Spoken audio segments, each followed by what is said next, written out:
Hello everybody, welcome back to another video for the day. Now we're diving right back into r/Tales of Neckbeard, because you know everybody likes that good old-fashioned story time. You know the deal, like the video, comment down below during the video if you want to start a good old discussion, and consider subscribing and turning on the notifications. Alrighty, let's go. Our first story comes to us from username Rockety Spaceship. Neckbeard tries flirting with me even though I'm 13. Forgive bad grammar or spelling mistakes, I'm on mobile. So this happened a while ago. At the time I didn't think much of it other than something to tell my friends about the next day, but looking back on it, I realized how creepy the situation actually was. So let's just meet the cast. Me, Neckbeard, my hero, mom, and my older brother. So my brother wanted to go out and get himself some more whey protein. He's a bodybuilder, and the only place that had his preferred brand was in this one mall, so whatever. It is important to note that, hence the title, I was 13. My mom takes me and him there, and while he's buggered off to the land of gross shake mixes and Red Bull drink ripoffs,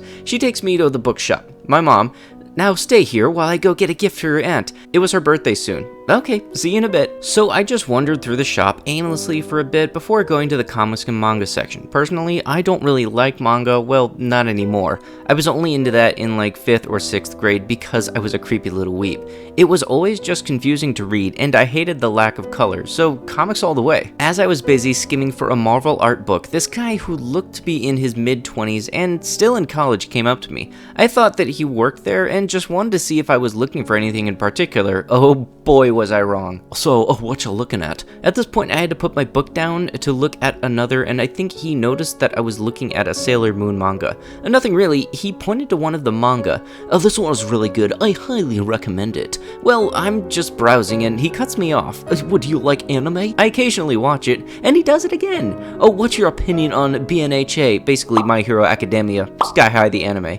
"I don't really like it," and again, finally, someone who agrees with me that it's overrated. I kid you not, he yelled that last part, and I'm sure that everyone in the shop was staring at us. Oh, okay. My social awkwardness was caving in. He picked up some other weird manga and started flipping through it to show me. "I love this one. The art is beautiful." I guess so? Then he makes the situation even more awkward by leaning against the shelf behind me and slicking back his hair. "Do you come here often?" Me internally screaming, "I'm 13. He cuts me off. Owen's freaking again. "How about Death Note? Do you like Death Note?" Me in a very obvious uncomfortable voice.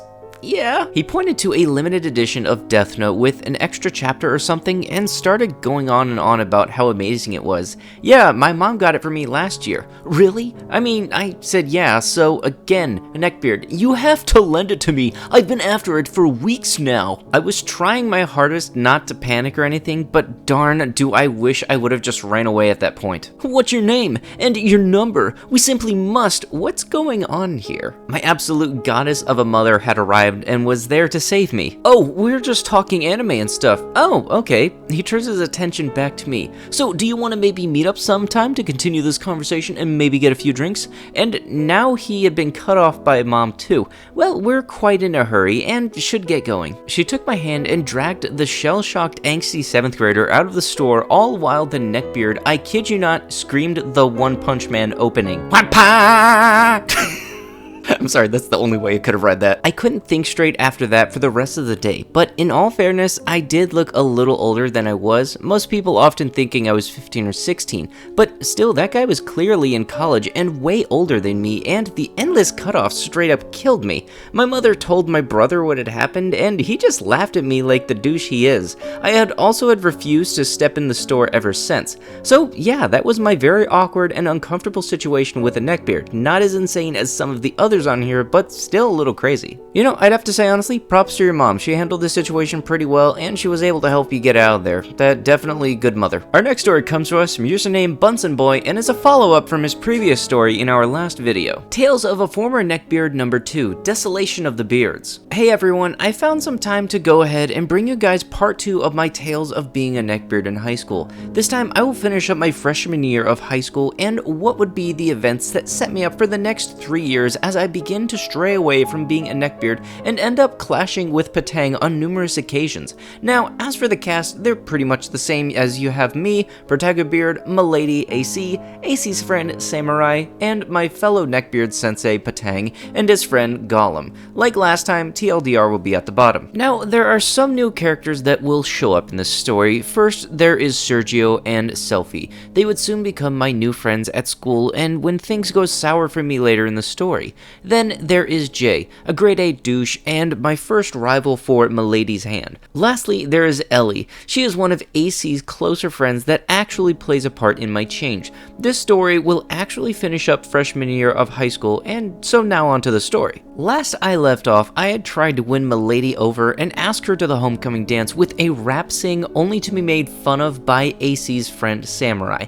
Now, having actually been hurt by that, I was at a loss for what to do stay face around AC. I had actually begun to avoid speaking to her, and she began to notice trying to make attempts to reach out to me, but with Samurai always with her, I would just stay quiet or walk away. No way I was gonna talk to or around her. That's when Gollum suggested an idea that now whenever I think about it, I slap myself across the face. Gollum and Patang suggested that I try to find ways to interact with AC without Samurai being present. When I asked him to clarify, he said this: "Dude, what if you just follow us to our class? That's when she's in and talk to her then." Okay, I guess I can do that. Yeah man, and when you wish to talk to her, we'll pull Samurai away for you. Now, to me at that time, that plan sounded great on paper. However, when put into practice, this is how it really turned out. Over the next few weeks, darn near every class period, she would walk in and I was there talking with my friends. Whenever she was going somewhere in the hall, I was there either pretending to conversate with either Gollum or Patang, or I was pretending to go to my locker and go through my schoolwork. Whenever she was with her friends, Patang and Gollum would make up some excuse to pull Samurai away. However, they weren't really smart enough to come up with good reasons to keep her distracted, so whenever I showed up to talk to AC, Samurai would immediately return and say this: "Oh hey, still stalking today?" Now back then I hated it when she said that, but nowadays I know that's exactly what I was doing. Eventually I said frick it, and when I found myself texting and conversing with AC, I would find myself bringing up Samurai and asking why she would be friends with somebody like that. "What do you mean?" "Well, she's always tearing me down and saying bullcrap about how I'm stalking you. It kind of pisses me off." "Well, I mean, it has been really weird of kind of creepy about the fact that I see you everywhere I go." After hearing that, my soul was crushed, but did I admit to it and decide to nut up and apologize? Nah, I doubled down and went full defensive mode. "Are you serious? Look, I'm sorry that my friends have the same class as you, so when I hang with them and chat, you see me there as well." "Well, it's not just the classes, it's always in the hall when we're in groups or alone. You're always there. We go to the same school, of course you're going to see me a lot. Besides, you know I struggle with remembering my homework, so I gotta go get them." The mental gymnastics I was going through was on par with that of flat earthers. Not wishing to argue, she attempted to change the subject, but I wasn't done yet. Having felt the sense of winning, I pushed just a little bit farther. "Besides, you only think that because Samurai is always saying that I am. She just doesn't want us to be friends because how close we get, and she can't stand it. She's just jealous." Now, AC didn't respond to that, but I did notice she and Samurai were a little distant after that. Now, with the gossip going around that I'm a little stalkerish, I backed off. The plan to be there had backfired, so now I was staying back from AC, and AC and Samurai were at odds because both I and Patang had made enough comments that the two had actually begun to fight. Now, one with spring coming around and gym classes beginning to have class outside, we had begun to play sports like tennis. Now, two kids had changed hours and transferred into the class. In walks in Sergio, the Mexican class clown, and Selfie. Now, Selfie was given this name because his real last name was Self. Not to mention, he never stopped smiling. They were paired up with Patang and I as the 2 versus 2. Sergio and I versus Patang and Selfie. Now, our gym teacher, who was also the football coach, was spending the entire time with the actual football players and gave zero attention to us, so we basically snuck off and decided to just go hang out by the gymnasium doors in the shade. "So, Protagobeard, you still trying to hit up AC?" "I'm not trying to hit her up." "Yeah, boys just stalking girls for fun." "Well, frick you guys." I could tell they were joking, but I still wanted to slap the crap out of them. That's when Patang said something that made me want to scalp the dandruff off his pasty, dry head. Come on guys, he didn't know better. He's new to this kind of stuff. Really? This boy flat out just blamed blamed it on my ignorance, even though he and Gollum had not only convinced me to go through with this plan, but constantly talked me up to continue with it and even help on numerous occasions. It was his freaking plan. Now, I just stared at him and stayed silent while they continued on. What about you, Patang? Got anyone you're interested in? Well, there is one girl I like. Oh, snap! Who is it? Do we know her? I doubt it. She's a junior. Older women, I like it. I like it. Yeah, she's amazing. We've been talking for a bit. Now, at hearing this, I was a little confused, as I actually had not heard of this girl yet, and it's been almost 2/3 of the year. So, you got a girlfriend? I questioned. Patang looked around, making sure no one else was around, and actually began to get quiet and whisper, "You guys want to know how serious we really are?" All of our interests were peaked now and huddled around him, going full Super Saiyan cringe Super Saiyan. He reached down and awoke his 8th inner gate. He then did something I still think to this day is one of the craziest things I've ever seen. This 15-year-old boy pulled out a small box from his pocket and showed us an actual engagement ring. Sergio and Selfie both began to bust out laughing in shock of the reveal. Don't laugh, guys, this is real. We're real. Having spoke of my background or just having plain common sense, you might come to the same conclusion as me and think that this is beyond fast moving and completely idiotic. Still kind of mad at him, I then called him out on his stupidity. Why would you get married now, let alone get a ring? You're still a freshman. This is a really dumb idea. He didn't take kindly to that criticism and put the ring back in his pocket and said something to solidify the drive for me to begin to distance myself from him and not to be his friend. At least my relationship is real and I'm not a stalker. That was it. In less than 10 minutes, this boy had lost one of his 2 only friends. I got up from sitting down and began to storm off, but not before having one last comment. At least I know how a shower works. I left hearing Sergio and Selfie cracking up at that last diss. I ended up avoiding Patang for the remainder of the day. Having felt betrayed, I began to hang with Sergio and Selfie more and more as they would become my new main friends. Patang didn't take too kindly to this, I soon learned, because I found out that he was talking mad shot to Gollum and the rest of the beards that I was making fun of them and talking mad crap about them to their crushes. Now, this was partly a lie. You see, some of their crushes were friends with Sergio and Selfie, and so I began to interact with them more. They would ask about the beards and ask why they were asking the way they did and why I even acted the way I did at times. I wasn't gonna lie to them. I informed them that some of their beliefs on women and how to get them and how I already regretted listening to them. The beards had finally decided to listen to Patang and cut me off, which I was actually okay with. The fellowship was now officially broken. My social status had actually begun to turn around for the better. I was even now dropping a lot of my more beardy habits as Sergio and Selfie were more gamers, and so I would talk to them about the last Call of Duty or Dark Souls. Also, with having lost internet at home, I had stopped watching anime and sold most of my manga for money in garage sales to make some money for myself. As much as I hated it, I unfortunately needed the cash as my dad was using me as a second form of income so we could survive, and with my grandpa passing, me staying in school, it was always up in the air. Now, it was a week before the winter formal, which had been pushed back for our school to a week before spring break because of the gym having to go through maintenance. Things were still strained with AC and wanting to ask her to the dance yet again. Only by this point, she and Samurai were back to being on good terms. I decided a good first step would be to make amends with Samurai. This would be my second smartest decision I would ever make. Hey Samurai, can I talk to you? Oh god, the frick do you want? She obviously didn't want to speak to me. I just wanted to say I'm sorry. Now she was clearly surprised by this as she squinted her eyes and looked me up and down. For what? Before I could say anything, she cut me off and said it to me. For talking shot about me to AC and trying to break up our friendship? Or perhaps stalking my best friend like a weird little creep?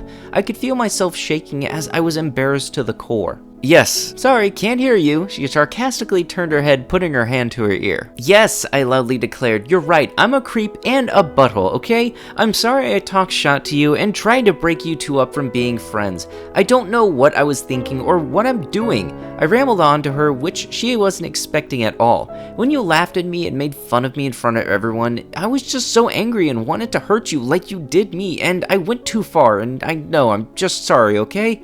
I left her with that, and she decided to leave. The whole endeavor ended up taking a lot more out of me than I expected, and I completely forgot to talk to AC. I wound up just texting her sorry for everything I had done and left her alone. That night, I just sat in my room thinking about how much I fricked up with AC. My mistake of trying to ruin Samurai's image with AC and listening to how my so-called friends and essentially unintentionally turning myself into a stalker.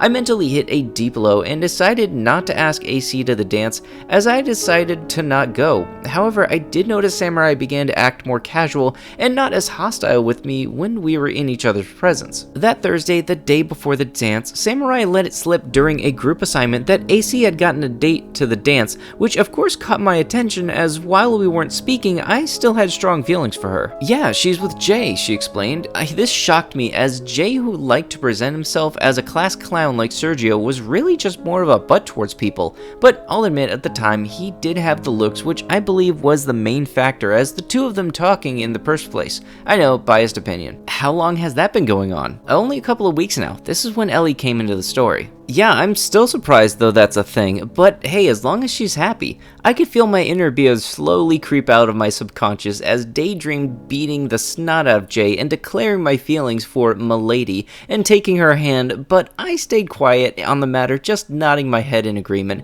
That's when I heard Patang across the classroom. "Careful, Protagobeard, seems like you got some serious competition now," he laughed pretty loud. Don't listen to him. It's alright, I'm used to it at this point. If it makes you feel any better, at least you have a shot with women. Samurai surprisingly came to my defense. "Man, if he has chance, then we all have a chance." He continued to joke to the delight of Sam and Pat, minor characters from the last entry. Having just about enough, I turned to look over to Patang and said this. "Hey Patang, how's that marriage proposal going?" He quickly shut his mouth and turned away. Now, what I had realized that I had forgotten to mention, that just a few days before this encounter, I finally meet the girl Patang was supposedly talking to, and come to find that, to no one's surprise, they had actually barely spoken to one another. Of course, I just couldn't let this prize knowledge stay all mine, so I let it out that his relationship wasn't real, but I kept the ring part a secret, so I always had it over him whenever he would try to talk some crap.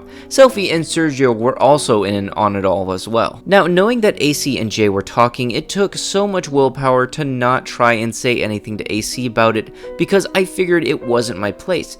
That all changed when I heard Jay talking to some of his friends about trying to just get laid as much as possible before the year was up, which in hindsight now is a really unrealistic goal, because we're all freshmen in high school, nobody is getting laid. But young me had seen too many anime to know that guys like him always have harems, face smack, so I decided to reach out to AC and warn her. Of course, I mean, who wouldn't after all? I was a nice guy, so I just wanted to do the right thing. Now the face smack. I ended up finding her waiting on a ride after school. "Hey, what's up? Is it true you and Jay are talking?" I mean, yeah, why?" "Well, I just thought I should warn you about him." "Protagobeard, what are you talking about?" "I'm just saying, he's not a good guy, he's a douche." "Why the heck would you say all that? I heard him talking with his friends, he's just using you." See, right there is where I messed up. Not the part of insulting her choice of man, but not actually going into detail of what Jay was actually saying. "Using me?" "Yeah, he just wants to sleep with you. Why would you do something as stupid as try to date him?" Boom, the next point where I messed up for no reason, I had insulted her intelligence. "Stupid? Who the heck do you think you're calling me stupid?" Now, at this point, she is very visibly mad at me. Now, readers, what do you think happens? A. I step back and apologize. B. Double down on my stance and press harder. C. Walk away and leave it all alone. Or D. Apologize and attempt to patch things up. If you chose option E, I get verbally emasculated, you are correct. Frick you deranged toothpick balding butt weeb. I'll admit, I actually was shocked by this because she was always so gentle and sweet most of the time. How dare you call me stupid for liking somebody else? Let me guess, you'd rather I date you, is that it?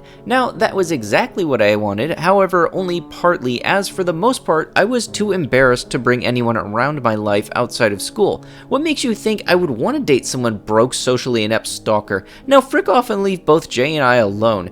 AC left after that, leaving me standing there in the hall. Now, I've had my nuts get caught in a zipper before, and this hurt way worse. With just a few words, she destroyed me. Fast forward a few days after the winter formal, and while I was walking down the hall, having just finished going to the restroom, I hear crying in the hall. I decided to investigate, and I ended up seeing AC with one of her friends. She was crying her eyes out while her friend consoled her. Later that day, I would find Jay broke things off with her because she couldn't quote-unquote loosen up for him.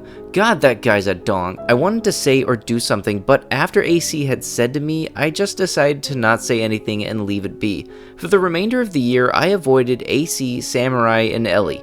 I had a few more small run-ins with Patang, but nothing too important to mention. The year was now coming to a close, and at this point, a transfer student had shown up, and we'll call him Keel. Keel would end up becoming my all-time best friend and is still to this day. One of the things we really liked to do was one of us would say the first line of a rap and the other would finish it, and we would see how long we could keep it going. This is important to know as it was time for the freshman retreat. Every year, every class has a retreat. Freshmen go to the park next to the school, sophomores get the school to themselves, juniors usually go out to the bowling alley, while seniors actually go to a ranch for 2 days out in the country. These were actually really fun and usually ended each year off with a high note for finals week. While the day was filled with a good amount of activities, we ended up getting an hour and a half for lunch and free time. It was around this time a circle was being formed around a handful of some of the boys.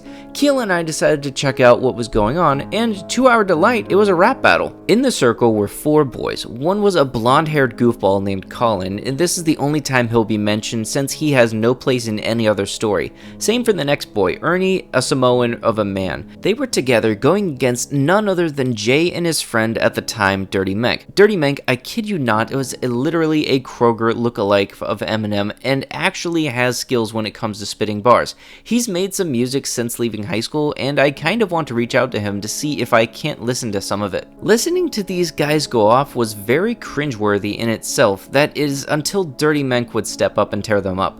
After the battle, Jay and Dirty Menk asked for some challengers, and that's when Jay saw me and called me out. Now, I got a case of stage fright and want to even put myself out there, but he wouldn't let up. I can hear Keel hyping us up, saying we could beat them, and even I thought we could, but thinking about all the stuff I pulled through the year, there's too much ammunition. That's when he crossed the line. Man, no wonder AC won't go out with you. He's not into kitties. The crowd erupts into laughter, and seeing red, I simply walk up to him and raise my hand to see if he sees it, and with his attention distracted, I kick him as hard as I can in between the legs. His eyes go wide, and he just slowly and quietly drops to his knees, not saying a thing. I say I put a lot of force into the kick, is putting it lightly. I wanted to make his sack pop out of his mouth. Everyone is silent. Darn, Jay, I didn't feel a thing. Are you sure you're not the kitty? He said nothing and just stared at the ground. Darn, all this talk for nothing. I then walked away and with my friends as I hear the other kids begin to lose their shot, as this was the closest thing to a fight all year long.